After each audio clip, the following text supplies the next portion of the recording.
Alors, peut-être tout d'abord, en guise d'introduction, il me paraît important de replacer le sujet dans le contexte, dans le cadre du rapprochement entre Pôle emploi et Cap emploi qui a été initié en 2019.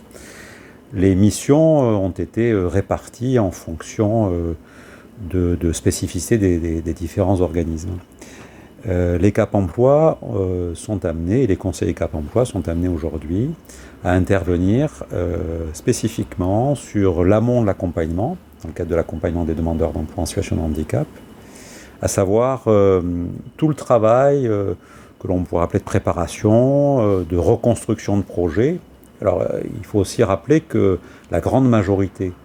des demandeurs d'emploi en situation de handicap inscrits donc à Pôle emploi et qui font l'objet d'un accompagnement sont des personnes qui ont été reconnues inaptes à leur ancien métier. Et dans le cadre de cette inaptitude, il est nécessaire de reconstruire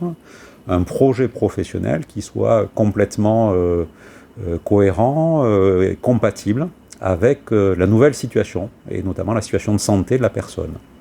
C'est-à-dire imaginer que cette personne puisse transférer ses compétences antérieures vers des activités professionnelles qui soient, celles-ci,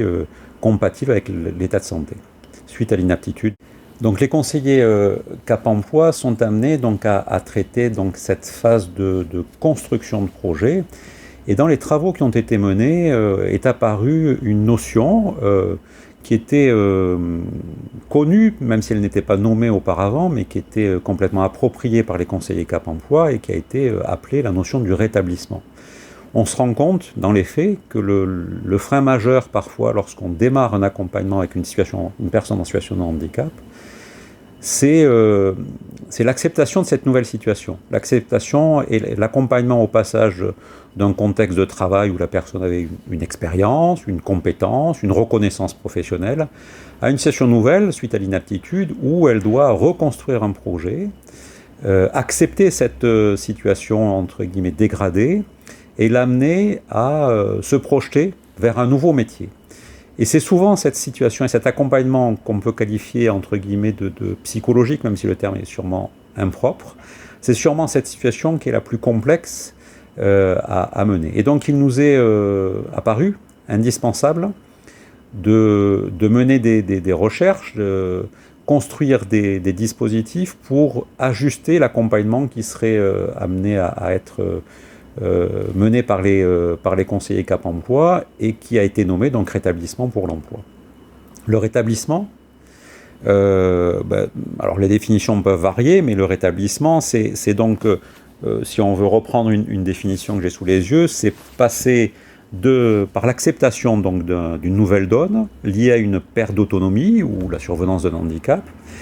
Et l'objet de l'accompagnement dans le cadre du rétablissement, c'est pas de promettre à la personne un retour à l'état initial, à l'équilibre antérieur, mais par contre, c'est bien d'en construire un autre, trouver la possibilité d'aider la personne à construire un nouvel équilibre et faire en sorte de l'aider à accepter le deuil du précédent. Et donc les actions que nous menons avec les conseillers Cap emploi, la formation que nous avons construite avec les universités de Toulouse, Jean Jaurès et de Montpellier, Paul Valéry, cette formation ont pour objet de former, de professionnaliser une pratique qui était ancienne, mais qui devient encore plus efficiente pour les conseillers Cap emploi. Dans le cadre donc de cette évolution, les Cap emploi sont amenés à intervenir sur la modalité expert handicap qui trouve tout l'intérêt de mener un travail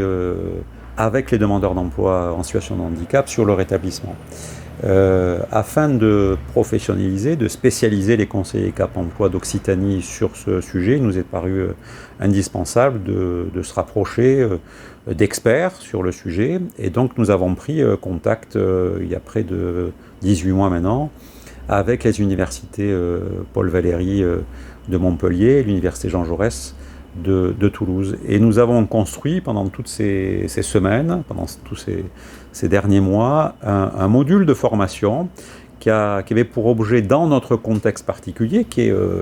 ce qu'on a appelé donc le rétablissement pour l'emploi pour les personnes en situation de handicap, dans le cadre de ce parcours de vie qui peut être parfois un peu chaotique,